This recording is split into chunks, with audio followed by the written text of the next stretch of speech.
everyone, and welcome to another episode of At War, the podcast by the Conflict Law Centre. Today we are very happy to have with us Feisal Naqvi. Feisal Naqvi is an advocate of the Supreme Court and a senior partner at Bhandari, Naqvi and Riaz. He is a graduate of Princeton University and Yale Law School and was counsel for Pakistan in the Bangladesh Ayesha disputes under the Indus Waters Treaty. Thanks so much for joining us today. Welcome. So to start off with, and for the benefit of our viewers who might not know about the Indus Waters Treaty, could you please just explain the core tenets of it, what it does, how it divides the waters of the Indus Basin between India and Pakistan? Well, the basic reason for the Indus Water Treaty is that when you had partition, there wasn't any agreement as to what to do with the water resources of the subcontinent. So, as you know, during the British era, the development of the canal system was one of the main things that they were very proud of, because a huge amount of area came under development and became cultivable as a result of the canals. But there was no actual agreement. We just assumed that things would continue as before, and there would be some sort of middle ground worked out. That didn't happen. What happened was instead that on 1st of April 1948, India actually stopped water in one of the canals. This in turn leads to sort of mass panic in Pakistan and the initiation of a dispute between India and Pakistan as to how to settle this problem of who gets what amount of water, particularly in the Punjab. And it then continued for many years. The World Bank, I think, got involved in 1953-54 based upon an article written by a gentleman called David Lilienthal, who sort of posited this dispute between India and Pakistan as the equivalent of a giant flashpoint. Unfortunately true. And then there's a huge amount of negotiation, and at that point the basic idea is how are you going to divide the water, because India was the upstream riparian, Pakistan is the downstream riparian, and we needed to have the water, we needed to have security in terms of the flows of the water, and the question is how do you get that in terms of an agreement, and obviously at the same time Kashmir is very much a live issue. So before we get to the division point, the fundamental issue is really quantum. And the point is how much water, who gets what amount of water. And Pakistan had all of the development, as I said, because the water used to come down, and international law recognizes the rights of a pre-existing state to continued usage of those waters. And the argument that Pakistan was saying was like, not only do we get the amount of water that we were using earlier, but we get the amount of water that will result from the natural increase in those.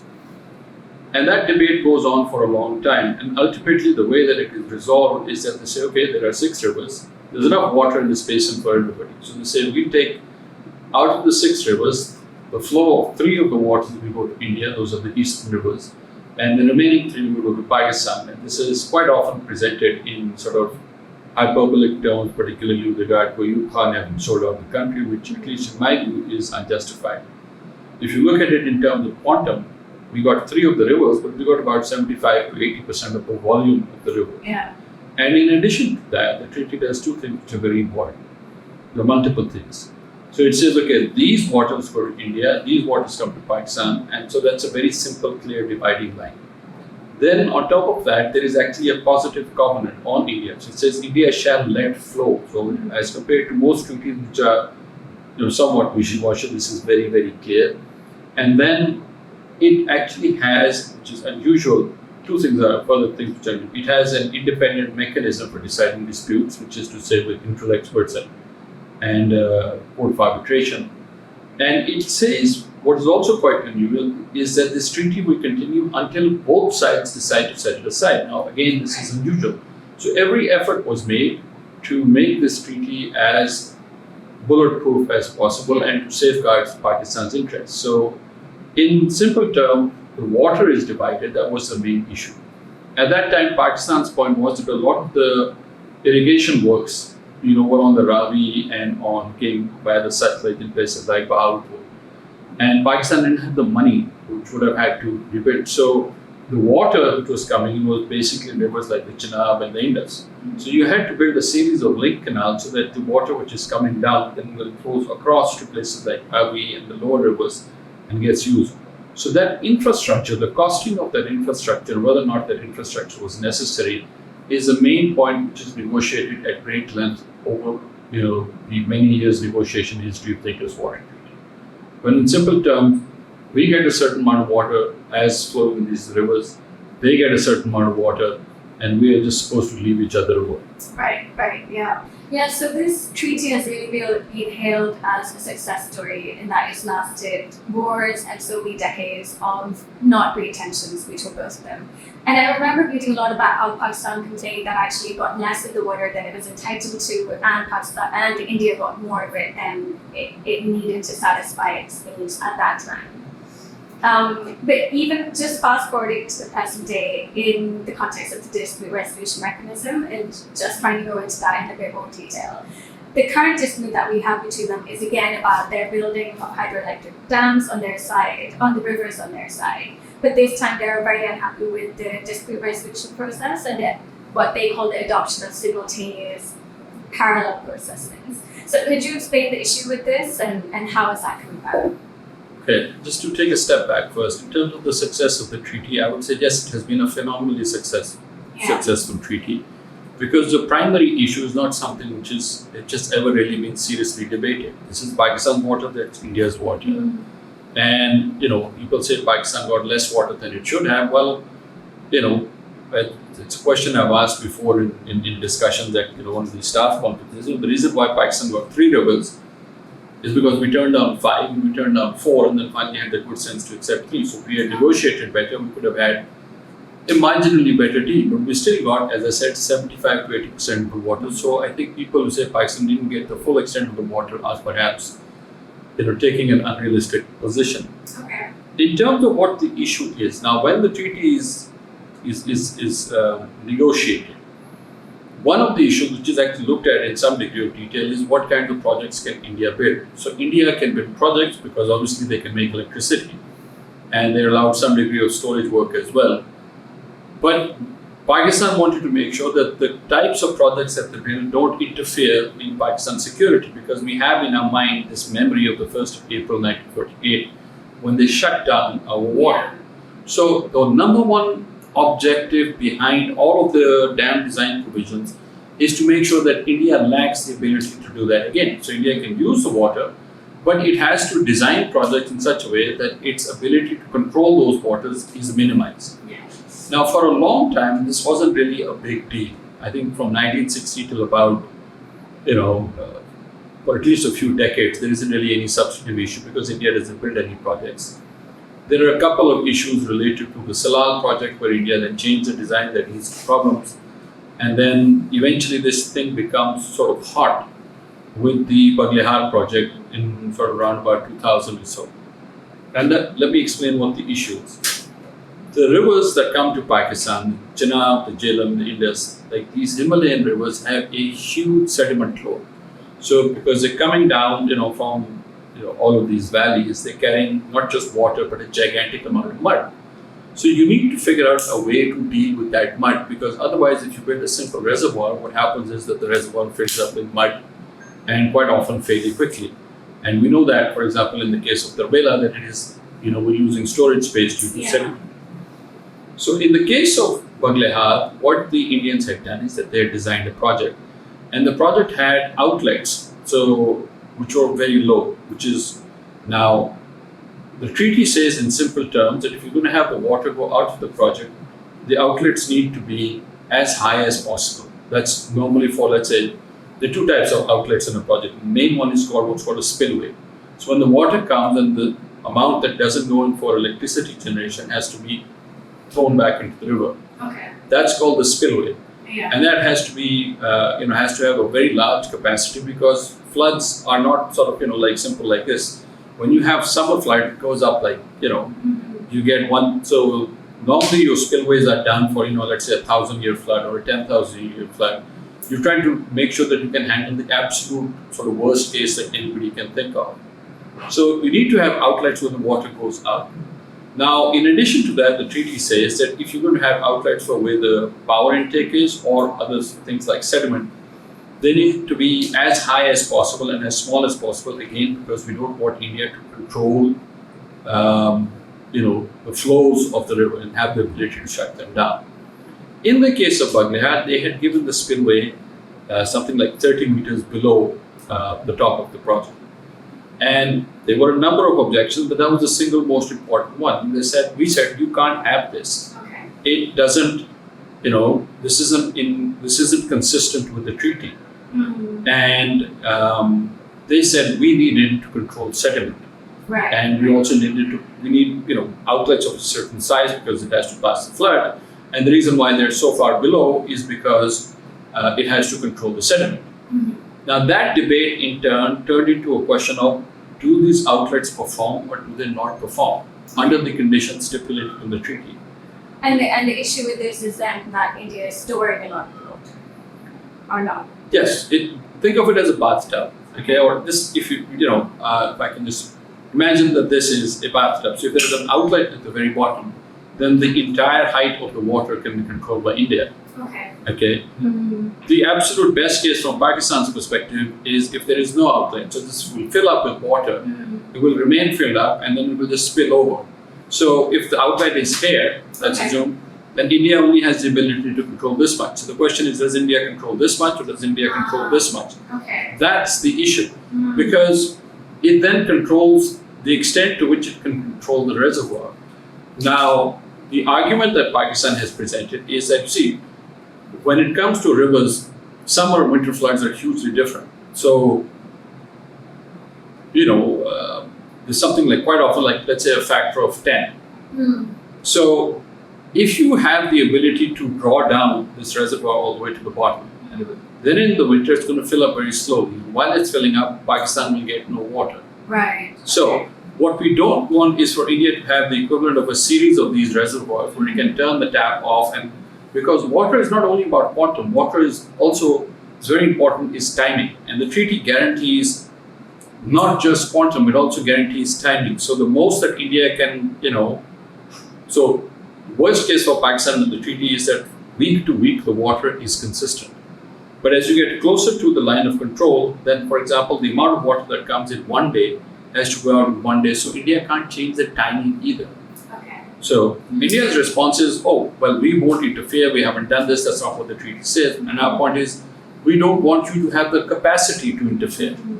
So the question was of India's capacity to interfere. Mm-hmm. That capacity turned into whether or not the low-level outlets were justified. Right. Whether or not the low-level outlets were justified, in turn, was the question of, are these low-level outlets actually useful in getting rid of sediment?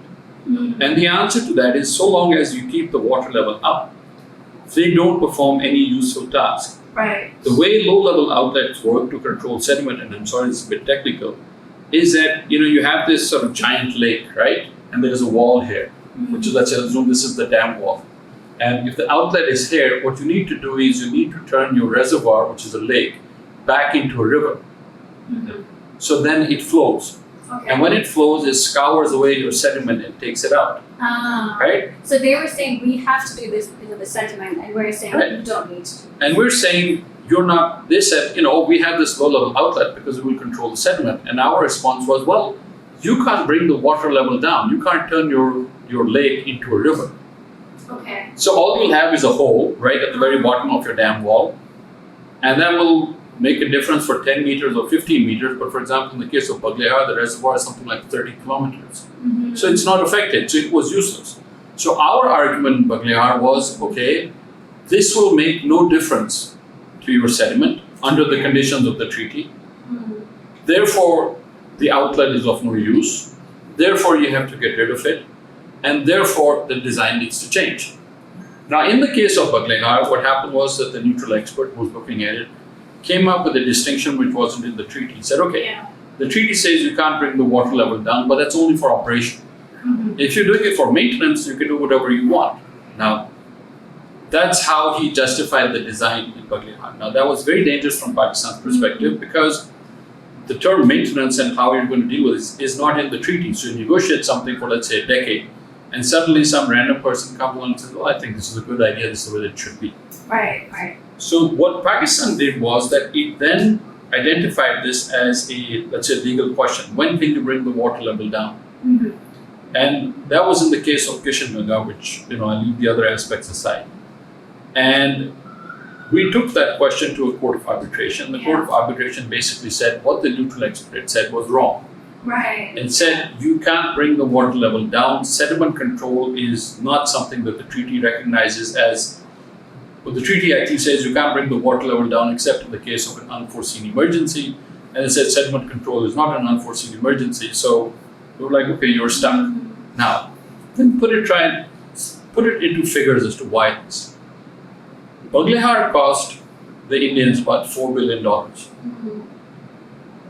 If they could not control sediment, their final estimate was that it would fill up in about 6 years. Okay. So that's $4 billion, which goes poof in about 6 years. Mm-hmm. After the 6 years, what you have is a whole lot of mud going into the intake, the power intake. That makes the turbines not work properly, and your project doesn't work properly. And that had already happened in the case of Salad. So the Indians were saying, okay, we need this because otherwise we can't make designs, we can't make dams. And our answer is, well, too bad, you signed up to this. The more sophisticated answer, and we had one, is that you could design your projects differently. Okay. And the Indians can. The only reason why they have this type of sediment control problem is because they insist on using designs which are not suited. India, for example, has a lot of projects on the side where they have China. Mm-hmm. So they're taking those designs and they're copying them over here. But they don't have a treaty, for example, with Nepal dealing with this kind of design detail. They do with us. And our point is, you have different constraints with us. Why don't you acknowledge them? Mm-hmm. So, Banglihar happened, Kishanganga happens. And then the issue was, okay, we also had a problem with relation to the design of Kishanganga. Mm-hmm. And so we said, now that the legal issue is settled, the idea was we will then deal with the actual physical design. So, we won the legal aspect of Kishanganga in 2013, December. And then there is discussion between the parties. And the idea was, and again, step back, sorry, again, this is complicated, and I apologize. The treaty has two types of ways in which to settle problems. Yeah. Technical problems go to a neutral expert. Legal problems and everything else goes to what's called a court of arbitration. Mm-hmm. So, Pakistan had earlier said, okay, we have two legal questions, one of which was this drawdown issue. Those went to a court of arbitration. And the other question, they said, oh, we'll take it to a neutral expert afterwards, somebody technical. So what happened then was that in 2015, Pakistan changed its position and said, we want the rest of these questions to go to a court of arbitration as well. Mm-hmm. And the Indians immediately said, no, now we want you to go to a neutral expert. Right. And then nobody could decide what to do. So this matter went to the World Bank, and the World Bank basically threw up its hands and said, why don't you guys sort it out? Mm-hmm. And nothing happened. And then about a year and a half ago, finally the World Bank changed its mind and said, okay, instead of doing nothing on both fronts, what we'll do is we'll run both things simultaneously. And at that point, the Indians said, okay, this is not the way the treaty is supposed to work. You're supposed to go right, we're supposed to go left. You can't go in both directions. So India has refused to participate in the court of arbitration proceedings now pending, in which there are issues of dam design and various others. And there is an independent neutral expert proceeding in which the design of Kishanganga is also being looked at by a neutral expert. So you have two parallel proceedings going on. But there's nothing wrong with doing that under the treaty, technically. I mean, isn't India coming to it as if it's like a nesting doll, you kind of exhaust one and then you move to the other? The treaty is fairly clear that it's supposed to be one or the other. It says some things go here, some things go there. And if you can't decide, then the neutral expert decides as per, I think, para 7 and extra F. Mm-hmm. So the way that now the Court of Arbitration recently looked at this and they said, okay, we can also decide this. Right. But the reason we can also decide this is because India didn't ask for a neutral expert in time. Yes. Yeah. So they're saying, yes, you had the right to go to a neutral expert, but you didn't do it in time. Right. And this had also been done in the 2013 award, but they applied it now a lot more strictly. Mm. So when India says we can't have parallel processes, it has a point. Oh, really? It's not that bad an argument, but it's more like, okay, well, you had a right, perhaps, but you have now waived that right, and you have no longer can insist on that right. Yeah, I mean, I take a bit of umbrage with the World Bank just sitting on this for so long, in the sense of that you have now, after a period of 6-7 years, decided that okay, let's go about it like this. But also for India to accuse Pakistan of this, but we haven't done it. This is decided by the World Bank. I think it's more complicated than that. Mm-hmm. I was not in favor of the decision to go from the neutral expert to court of arbitration, and there are different reasons. I do think it's a technical question.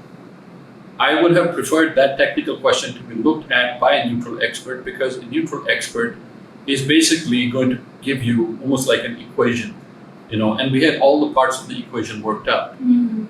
When it comes to... Because we were upset with the last neutral expert and India was so happy with what happened there. Yes, the quality of analysis on both sides has been, unfortunately, at least earlier, lacking in sophistication, I would say. But when you go back to you see, the argument as to whether or not the low-level outlet is justified, because India is not going to make an argument on the text of the treaty. It's going to say their emphasis, as there was in Baglihar, as it was in Kishaganga round 1, is to say, oh, we have to look at the overall picture. Do we have to have development? And for the sake of development, therefore, we need to have the ability to do this, right? Right. We disagree. We think this is a treaty. We worked out all the things. Round 1 is ready. But I would have preferred not to go into a situation where a second court of arbitration has at least the potential to re-examine the first court of arbitration decision. Okay. That was my primary concern. Right. And also because we wasted so many years in this. So, as it is, we have succeeded, and congratulations to the legal team which has done that. But there are other more technical aspects that I think viewers would get even more bored by if I was to discuss. So we have since in January of this year had a request by India to modify the treaty.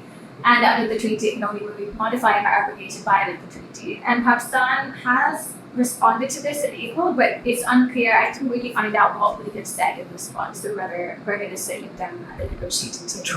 To my understanding, the response that we said was somewhat vague and said that, why don't you tell us what you want, sort of, and we can think of that, etc. Right. But there isn't any formal mechanism or I think the chances of Pakistan ever agreeing to a modification of the treaty are less than zero. I wonder about that, because you've been cribbing and moaning about it for about 8 years. So what do you think we should just leave it alone? We shouldn't be cribbing and moaning is my first point. Okay. Look, we didn't get a perfect deal, but we got a pretty good deal. Okay. In this agreement. We have a internationally recognized agreement which goes into great detail, which protects our rights to water, which has a verifiable mechanism with international parties. What I am worried about, when India says, oh, we want to change this treaty, what I'm worried about is that India is going to turn around and say, oh, we no longer accept the design limitations in the treaty. Right. And we're just not going to abide by them. It will accept the overall division of the waters, but that's what I'm scared about is going to happen, because they will say, you're going to get the water. What's your problem?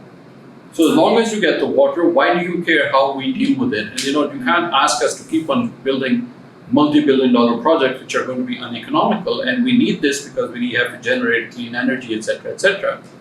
And the world has a very limited appetite for our problems, as we've seen with 5th of August, 2019. India, illegally annexed and occupied part of Kashmir. Yeah. I don't see where the word global outrage is. So I think what they're trying to do is to build a case for that. To say that, look, we've tried this, we spoke to them, we refuse to accept these proceedings, we're not participating, and these are all completely illegal. And I think there's a good chance that it winds up in those circumstances where India simply says, we no longer accept part of this treaty. And I think what they'll turn around and say is, things have changed. Sediment is a different issue now than it was in the 1960s, which is arguable, even though I would disagree with it. But yes, so that will be a huge challenge to Pakistan, even when that happens, because it is very comforting for people who criticize the treaty to say, oh, we didn't get this, we didn't get that. But you got a lot. It's only when you are in danger of losing the treaty that suddenly common sense kicks in. Oh, actually, we like this treaty. Because I don't think we'll be able to force India to accept different terms.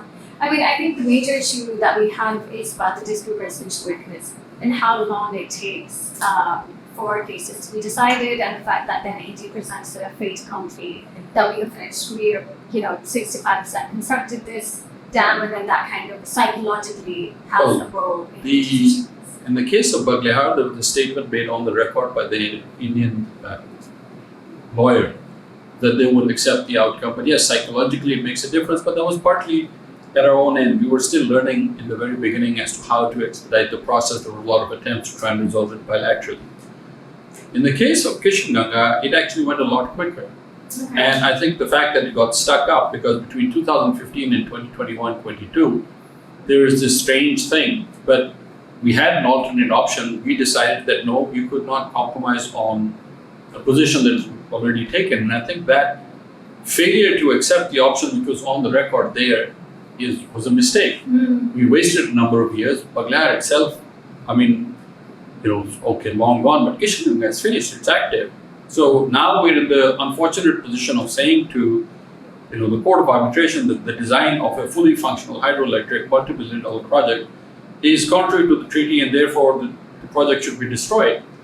And yes, we're entitled to do that. The treaty expressly says that you don't acquire rights by a flux of time, but practically it makes a difference. So if it has taken long, we have ourselves to blame in considerable part. Okay. So just as a final question, do you think that the Indus border trees can endure the years to come, especially when we take into account climate change and population growth among both countries, India and Pakistan, both of which face the chance of being energy water stressed in the future? I don't think the treaty will be affected by that, because the treaty's basic principle is these are your waters, these are our waters. We are both going to be affected by climate change. Right. We are both have burgeoning populations, Pakistan perhaps more so. So, and there are also, simple technical things. Like, for example, if they want to divert, let's say, the Chenab or anything like that, it's quite difficult because the rivers flow through very mountainous areas, and diversion is a gigantic thing. It's not like, we're not talking about a glass of water that you can pick up. You're talking about some of the biggest rivers on earth. And to divert them, you would have to do, civil works of an enormous size. So there is those physical, technical constraints are also there. But even beyond that, the fact that climate change, maybe in the short term, I believe is going to perhaps result in more water because of glacial melting. Long term, maybe less water. Those are problems going to be felt equally on both sides. So you can't use them. Where I do think India is going to try and modify the treaty is, as I said, they want Pakistan to loosen up our insistence on observance of the technical limitations of the treaty. And I think that's actually more on India, because they are... Will it not affect its ability to... It has to ensure 9 cumecs flow water. Wouldn't that be affected by climate change? Well, if you're talking about 9 cumecs where? In terms of the Kishinganga final award. In terms of the Kishinganga final award, when you're talking about minimum flows, if the flow is less than that, I think the award takes that into account. Like the Kishinganga flows vary from something like, 4 or 5 to something like 30 plus, if I remember offhand. Okay. So most of the time, giving that water is not a problem. And the reason why we asked for, in fact, we made an environmental argument that minimum flows were necessary to the ecological integrity of the river, which is a really interesting argument. But I will be surprised if there is a position where they actually have less than 9 to pass on. But if they have less than 9 to pass on and they pass it on, then that's all. And then one can't blame them. I would imagine they can't come up with water from other places. So that's not a problem. I wonder about it in the sense of Modi saying after the UAE attack in 2016 that land and water can't flow together. And then we've had statements from Indian officials recognizing that in the context of Kashmir, saying we're going to now give this water to Kashmir and bring that as a wedge which we requested. So in that sense, if we go back to 1948 when they shut off those waters, if that happens, then forget the Indus Waters Treaty, I guess that would be a declaration. Well, I think that, again, look, I'm saying you take that hypothetical and actually play with it. What could they do?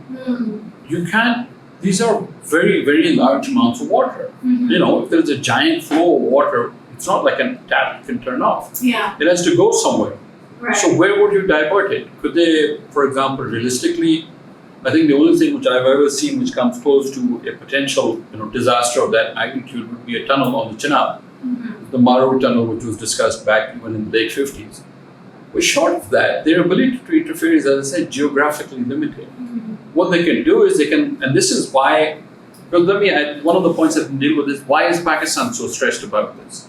And the reason is because India isn't planning one project or two projects, it's planning something like 40 projects. Right. So there's a whole cascade of them. So once you have this cascade, and if you can open and close them, then you can slow down the water. The water will reach Pakistan, but maybe a month late or 2 months late. And that puts our food security into trouble. Yeah. So that's really why we're in this. So it becomes a weapon, not in the way that people think that you will steal the water, but basically you will hold it up. Right. It's the ability to control the timing of the water, which is a more realistic weapon by India, ultimately. Thank you so much for being told to wrap up. I think the cameras are turning off. This is most of course I've come to understanding everything in the Indus Waters Treaty. So thank you so much, and thank you so much for watching it.